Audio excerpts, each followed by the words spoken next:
Bueno, por lo tanto, hoy vamos a hablar de dietética pura y dura, ¿vale? Esto ya lo conocemos, ¿no? Lo que es vamos a hablar del acto de comer, de todo lo que pasa antes de que el nutriente, de que el alimento entre en la boca, ¿vale? Toda esa toma de decisiones del paciente, cómo tiene que estar enfocada para que sea exitosa. Vamos a hablar de coaching nutricional, por ejemplo, al final del día, porque yo creo que es lo más agradable para terminar hoy, después de todo el fin de semana. Vamos a hablar de motivación y vamos a hablar de pruebas clínicas, ¿vale? Pero, por lo tanto, vamos a ver cómo nosotros podemos abordar al paciente para que la elección de esos alimentos, que es un acto totalmente voluntario y que, como sabemos, es muy emocional y que tiene muchísimas connotaciones culturales, sociales, familiares, ¿vale? Y si no entramos ahí, pues realmente la dieta normalmente va a ser un fracaso, por muy bien que lo enfoquemos en nutrientes, en que esté totalmente equilibrada la dieta, como hablaba ayer Marta, ¿vale? Si no entramos en esta parte más sociocultural y antropológica, pues va a ser un fracaso asegurado, ¿vale? Sin embargo, nutrirse es un acto involuntario, que es de lo que hablabais ayer, ¿vale? Cuando hablamos yo estudié la carrera de nutrición humana y dietética, es nutrición, saber lo que pasa dentro del cuerpo, cómo vamos a absorber esos nutrientes y cómo nos van a nutrir, y la dietética, como digo, es la parte de la elaboración de la dieta. Que bueno, ayer al final también disteis dietética, porque hablabais de combinaciones de alimentos, ¿no? Hablasteis también de menús, de cómo mezclar unas cosas con otras, ¿no?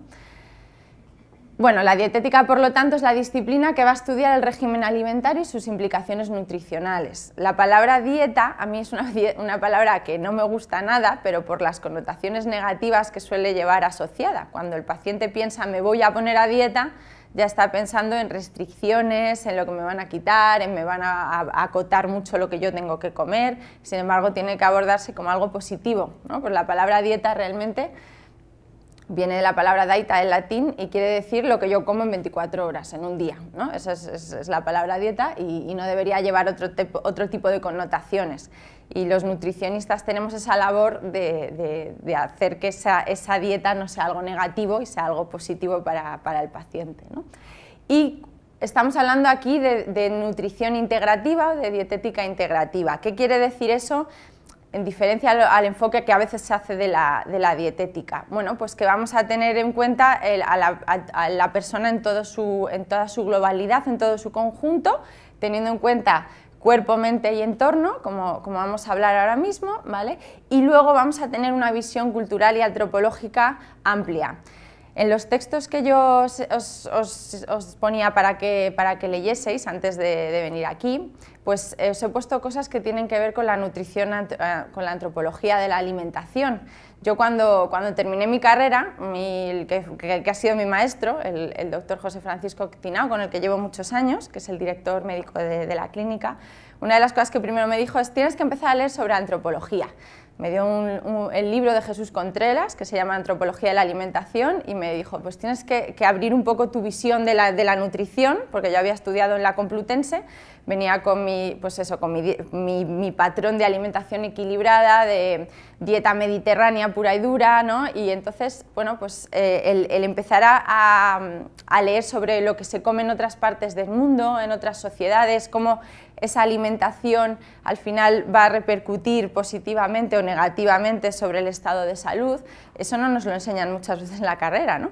Y porque nos hablan de epidemiología, pero realmente no nos metemos tanto en aprender otros patrones que, aunque puede que no estén en nuestro entorno actualmente, nos va a abrir mucho el enfoque nutricional, ¿no? Entonces, yo una de las cosas que también os quería es incitar a que leáis sobre antropología, porque es muy bonito y entendemos un poco pues cómo hemos evolucionado, cómo el comer nos ha afectado de una manera u otra, ¿no? Y porque ahora patrones que hace poco pues hablábamos que eran una aberración, ¿no? A mí cuando me hablaban del ayuno, de saltarse comidas en la carrera, decía, no puede ser.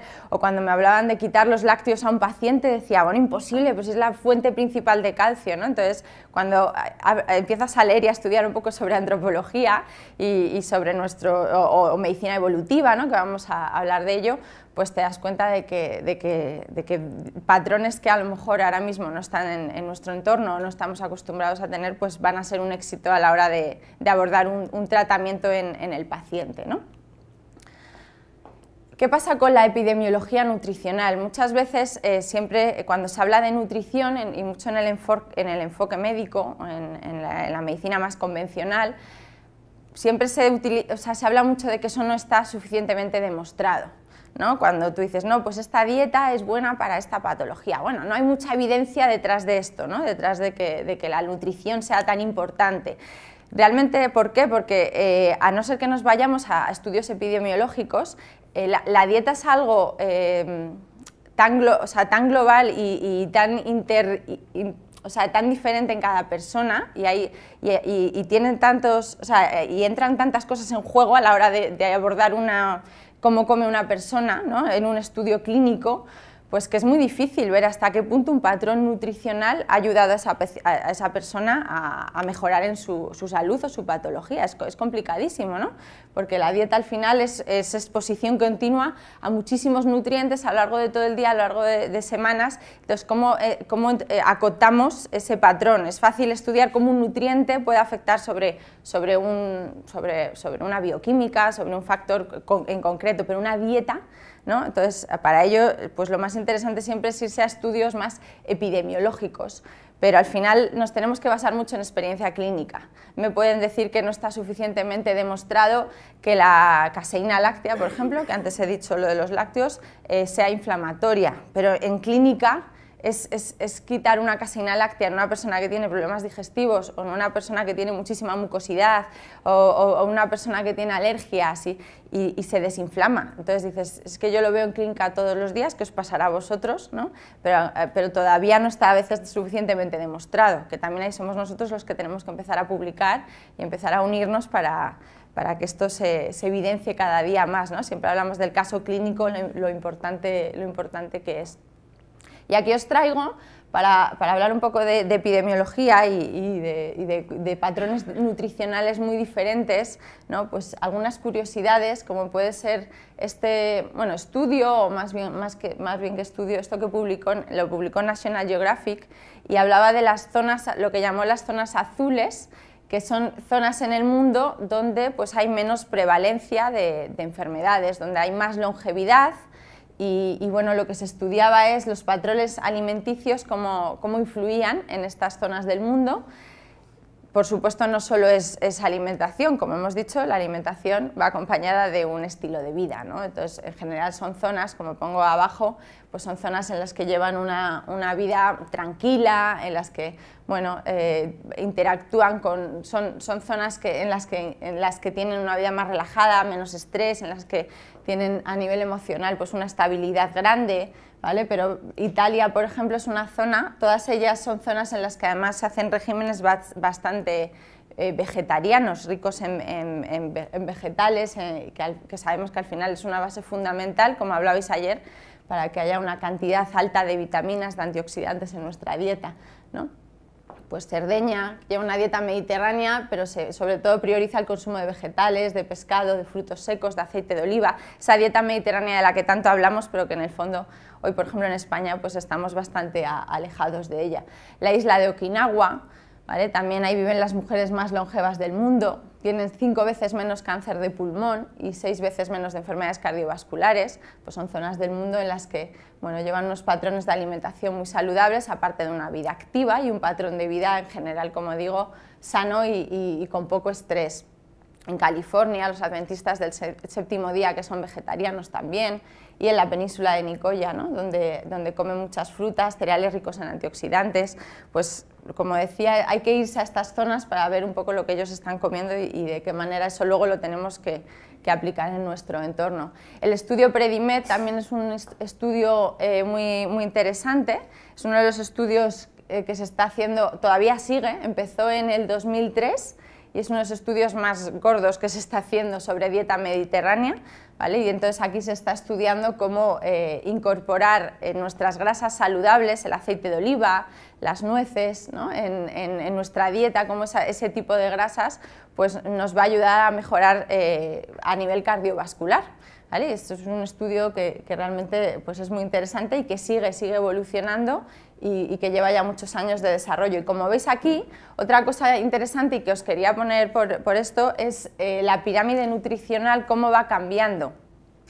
Supongo que vosotros también estudiaríais esa pirámide nutricional en la que los cereales estaban en la base de nuestra alimentación, y esto ya va cambiando hoy en día. Ahora mismo ya ponemos, bueno, en la base la actividad física, que es súper importante, y la hidratación, ¿vale? Pero hay otra pirámide en la que se pone la hidratación también en la base, ¿no? En esta no. Pero sobre todo ya entran en juego todos los vegetales, que son tan importantes y que realmente tienen que ser la base de nuestra alimentación. La pirámide inicial, que llevaba todo cereales en la base, hola, buenos días, que es la que conocemos y la que se hablaba de que habría que tomar un 50-60% de hidratos de carbono, y sobre todo a base de harinas y de granos.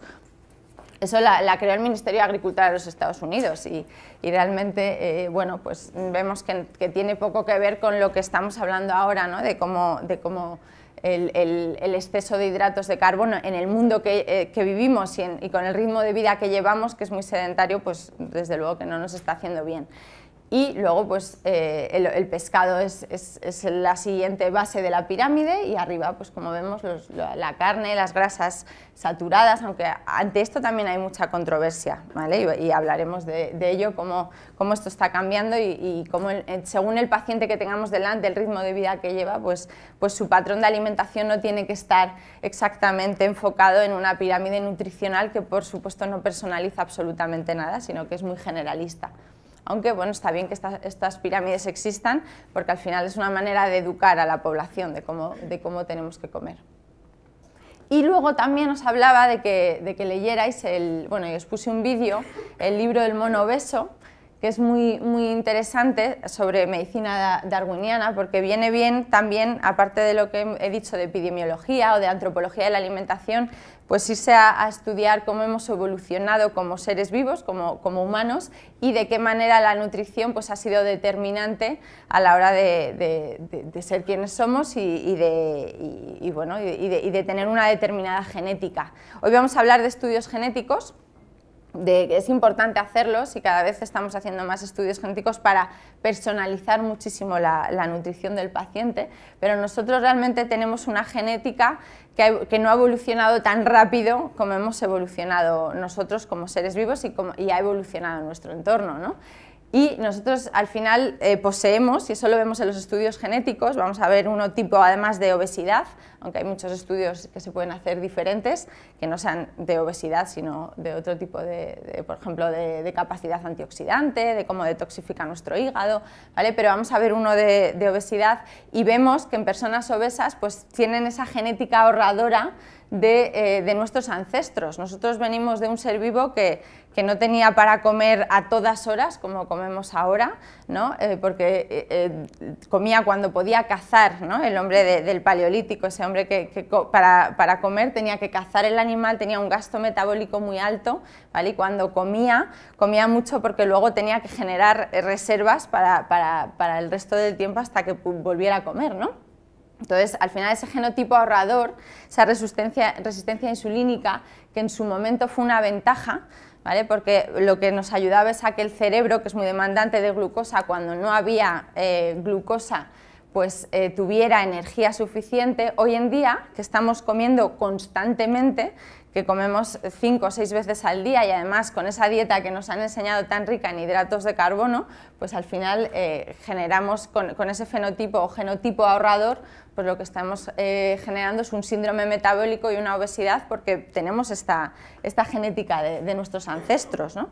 que tuvieron que adaptarse a un medio en el que no tenían tantos frutos y tanto azúcar para comer en todo momento, ¿no? Entonces tenemos que ser conscientes de que esta genética está ahí, tenemos que estudiarla en los pacientes y de esta manera pues enfocarles la nutrición de otra forma. Está claro que vivimos donde vivimos, no podemos cambiar el entorno que tenemos, pero bueno, hay que ser conscientes de que no es un entorno favorable para esa genética, para ese cuerpo que tenemos, y hay que adaptarlo a ello.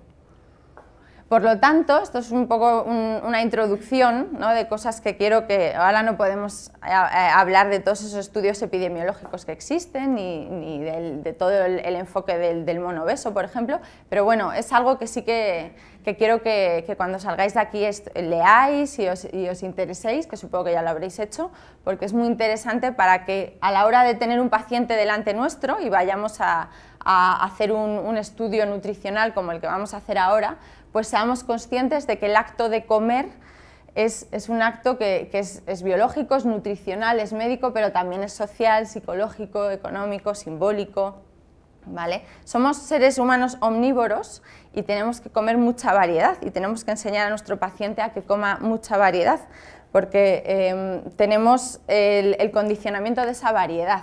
Por ejemplo, si te viene a la consulta un paciente que es vegano o vegetariano, por supuesto, le tienes que ayudar a comer bien, se lo vas a enfocar bien, pero es una filosofía de vida, pero puede tener ciertas carencias, ¿vale? Porque nuestro organismo necesita que nuestra dieta sea muy variada y que consumamos animales y que consumamos vegetales, ¿no? Entonces, que ante esto también puede haber a veces muchas controversias, pero no deja de ser una filosofía de vida.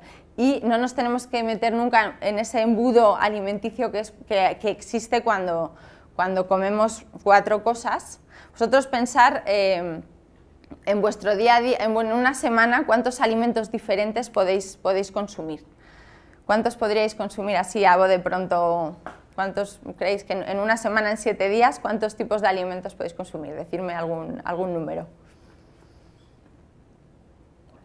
40. Bueno, no está mal. 20. También por ahí, ¿no? Sí.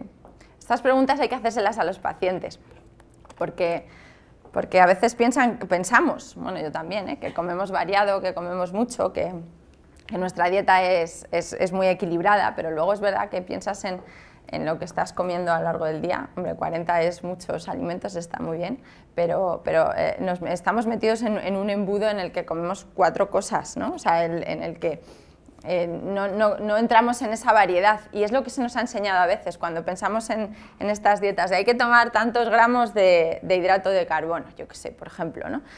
Come usted 100 gramos de hidrato de carbono en la comida, pero no se le da un menú al paciente y no se le dice que ese hidrato de carbono hoy tiene que venir del arroz, mañana puede venir de la quinoa, pasado mañana puede venir de la patata, otro día puede venir del mijo. No se le enseña a comer esa variedad. Al final el paciente, que hay dietas así, ¿no?, que son una hojita en el que se pone 100 gramos de esto, 200 de esto otro. El paciente va a comer todos los días lo mismo y se piensa que va a tener los mismos nutrientes por el hecho de que tiene los hidratos de carbono que el nutricionista le ha mandado, ¿no? Entonces, hay que entrar en esa variedad y enseñar a comer. Es muy importante que con los pacientes no solo les enfoquemos el que es malo, lo que deben dejar de comer, ¿no? Usted no coma azúcar, usted no coma grasas saturadas, usted no coma, sino enseñarles lo que deben empezar a comer, ¿no? Y que el quitar se quede en un segundo plano y que sea algo que se explica al principio, que muchas veces ya lo sabemos, pero luego en la consulta nos tenemos que enfocar en el que sí vamos a comer, en toda esa variedad, para que no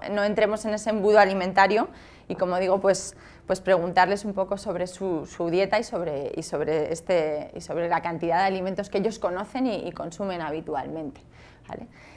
Y luego no nos podemos olvidar de la parte cultural del alimento, porque no todo lo que es nutritivo es un alimento en todas las partes del mundo, ¿no? Esto también es curioso, pero pues, los insectos, por ejemplo, que ahora nos los están incorporando aquí en Occidente como un alimento muy nutritivo y que además nos va a ayudar mucho a que consumamos menos carne, por ejemplo, que al final el gasto del consumo de carne, el gasto ambiental es muy, muy gordo, ¿no? Y lo que supone a nivel ambiental, pues el insecto, por ejemplo, es una proteína de muy buena calidad y nos aporta también grasas poliinsaturadas, omega 3, pero claro, eso lo decimos ahora mismo aquí y nos cuesta una barbaridad empezar a comer insectos, ¿no?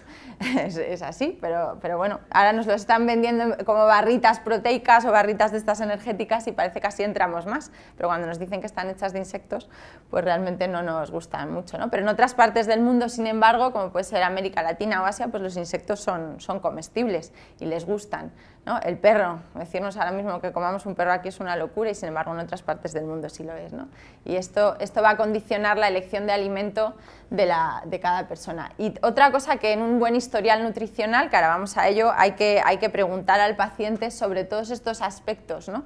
Porque que elijamos un alimento u otro va a depender no solo de lo que nos gusta o no nos gusta y de lo que sabemos que nos va a aportar, sino también de la accesibilidad a ese alimento, ¿vale? Tenemos que ayudar al paciente a encontrar el alimento, porque si yo le digo que coma algas y no tiene ni idea dónde encontrarlas y se vuelve loco y tiene que estarse buscando algas durante varios días para llegar a ellas, pues al final no lo va a consumir y otra cosa que va a suponer un fracaso. El estado de salud. Vamos a hablar ahora mucho sobre intolerancia o tolerancia de los alimentos, sobre la microbiota, sobre cómo el paciente va a rechazar un alimento en función de cómo lo tolere. Los pacientes te vienen mucho a consulta pidiendo que les hagas un estudio de intolerancias alimenticias. Yo eso lo tengo todos los días. Elisa, por favor, hazme un estudio de intolerancias alimenticias porque es que ya estoy desesperado, ya no sé qué tolero bien, qué tolero mal. Hay que explicarles de qué depende esa tolerancia y cómo se puede trabajar para que la tolerancia sea buena. Pero lógicamente si yo te pongo que hoy tomes una ensalada con tomate y no toleras el tomate porque te da acidez, pues lógicamente no lo vas a tomar, ¿no? Factores socioeconómicos también, pues un poco interpretar o saber hasta qué punto puedes incorporar unos alimentos u otros. A mí me encanta ahora todo esto que hay de esos superalimentos y aportan muchos nutrientes, pero hay pacientes que tampoco pueden entrar ahí porque al final supone un gasto muy alto y hay que empezar por cosas más básicas. Los superalimentos realmente son todos los que nos aportan muchos nutrientes, ¿vale? O sea que un tomate puede considerarse un superalimento porque tiene muchos antioxidantes también, ¿vale? Aparte de una valla de acai, y eso también pues hay que decírselo al paciente para que entre en variedad y no solo pues se frustre porque estamos planteándole alimentos que son de muy difícil acceso, ¿no? Y a nivel cultural y religioso, pues también cada vez tenemos lógicamente más culturas conviviendo juntas y hay que saber pues, que si una persona no come cerdo por algo cultural, pues lógicamente hay que quitárselo, ¿no? Y luego la elección de alimentos hoy en día pues está muy condicionada por la influencia mediática. Y otra cosa que también pues vendréis, cualquier persona que tenga una cuenta de Instagram y siga a 5 o 6 nutricionistas, pues hoy en día viene a la consulta con un cacao de si el ayuno es bueno, el ayuno es malo, que si hay que comer hidratos, que si hay que hacer la dieta paleo, hay que hacer la dieta vegetariana. He leído un libro que es que me refuerza muchísimo la idea de que hay que hacerse vegano y luego otro que me dice que no, que tengo que comer todo lo que comía el hombre del paleolítico, ¿vale? Realmente no hay una única dieta que sirva para todo el mundo. En estos libros pues a veces se generaliza mucho y sin embargo hay que ver quién tengo delante. Yo una vez me vino un paciente que hacía una dieta paleolítica y bueno, en un principio pues era muy deportista, era triatleta. Y en un principio yo dije, pues no, tienes que comer hidratos de carbono y sobre todo fuentes de cereales para que tengas un hidrato rápido y entonces pues te ayude en tu actividad física, que es lo que venía buscando, ¿no? Que le ayudas a mejorar su rendimiento. Pero claro, analíticas perfectas, llevaba haciendo esta dieta muchísimo tiempo. Bueno, era un hombre, para que entendáis un poco qué hombre era, un hombre que corría descalzo, o sea, más hombre del paleolítico no podía ser. O sea, una persona que lógicamente había estudiado mucho su patrón, que comía muchísima fruta para aportar esos hidratos que necesitaba, mucha grasa, hacía unos ayunos que le habían ayudado a mejorar esa flexibilidad metabólica. Pues bueno, a este paciente lógicamente le digo, pues es que, ¿por qué te voy a introducir yo el arroz? Pues si no te hace falta, o sea, digo, yo voy a aprender mucho de ti porque realmente tu dieta a ti te está ayudando muchísimo a evolucionar y a tener un rendimiento óptimo, ¿no? Entonces, en ese paciente, pues ¿por qué le iba a sacar yo de esa dieta? Pero le propongo esta dieta a otra persona y lógicamente no le va bien, ¿no? Porque no tiene esa flexibilidad metabólica, no la ha entrenado, ¿no? Entonces, bueno, como digo, al final pues nos van a venir condicionados por muchas cosas. Hoy en día no hay una cultura culinaria, se ha perdido mucho, ¿no? El tengo un patrón aprendido de mi madre o de mi familia a nivel alimenticio, o lo hay, pero ya está muy condicionado por un entorno más social. Se ha perdido el que comamos de una manera unitaria en toda la familia, también porque hoy en día pues el patrón de esa madre o ese padre, me da igual, ¿no? Esa persona en casa que educa a sus hijos en su alimentación pues no está tan instaurado, ¿no? Prima la rapidez y la sencillez de cocinado, otra cosa muy importante, hay que darles ideas fáciles, rápidas, que sean sencillas, porque si no tienen tiempo para cocinar, ¿por qué les voy a pedir yo que cocinen algo que no lo van a hacer, ¿no? Está la cultura del fast food, hay fast food sano, te lo podemos también educar a que hagan cosas sencillas, pero que las equilibren bien. ¿Vale? Hay accesibilidad a todo tipo de alimentos y eso hace también que a veces que tengamos pues mucho más lío, que no sabemos por dónde ir. La cantidad y el precio prima sobre la calidad de lo que comemos. Voy a comprar y entonces lo primero que hago es ver la oferta, ¿no?, que hay para decidir lo que voy a comer. Y hoy no vamos a hablar de eso, yo no sé si... Ayer hablaste con Marta de etiquetado... ¿No? Vale.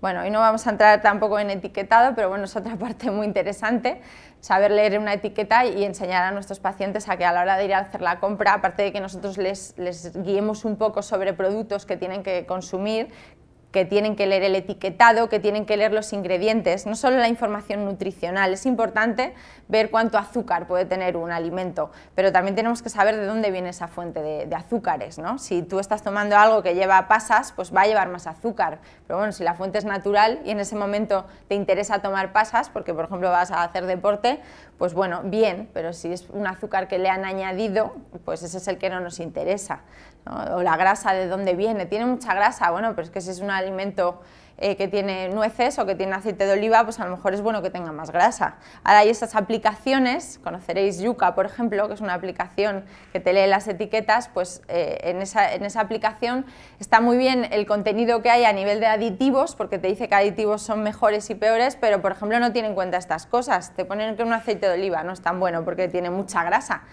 Claro, si es que es aceite de oliva, es una fuente de grasa, por supuesto, pero es buena, ¿no? Entonces, cuidado con ese tipo de cosas, ¿no?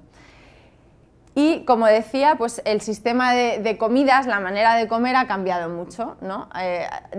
En el libro este que os decía de Contreras, hablan de la individualización del sistema de comidas, cómo se ha desconcentrado, es decir, que ahora mismo ya la gente pues no se sienta, bueno, en España todavía mantenemos eso, pero muchas veces no nos sentamos a hacer una comida en familia, a unos horarios fijos, sino que picoteamos constantemente.